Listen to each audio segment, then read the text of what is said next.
غم و خسته این مسیرم. شاید منو نخوای ولی بدجوری من اسیرم. تو گرمی خوب بود. حالا من بیشتر سبک پاپ گوش نمیدم ولی خب خوب بود، دوستش داشتم.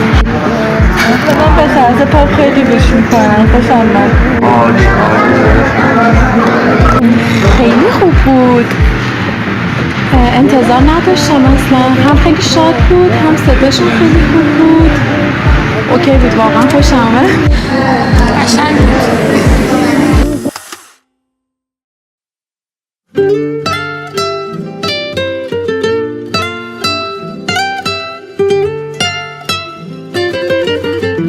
محمد عسگری.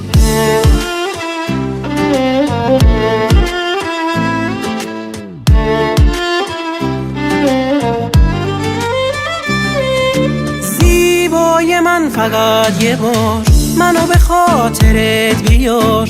به عشق تو ترک میکنم هر لحظه خونه و دیار. از عشق تو بیمارم، شبا همش بیدارم.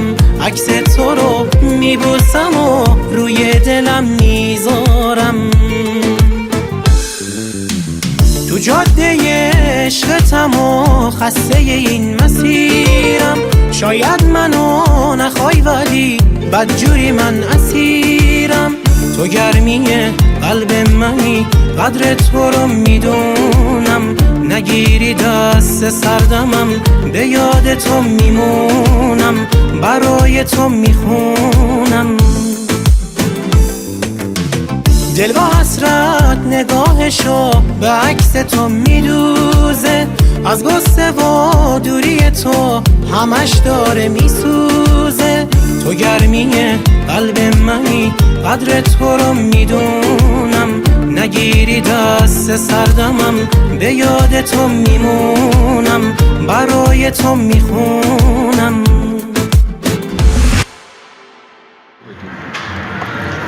ارزم معذور که کار خوبیه. حالا ریتمش که روی ریتم‌های 2/4 هست که اغلب حالا به اصطلاح زیاد مخاطب داره. گامش هم توی گام شور کلاسیک ما میگیم که تقریبا مصطلح ترین گامیه که در حال حاضر توی موسیقی پاپ خوانده میشه. شاید بیش از 90% موزیک همین هست.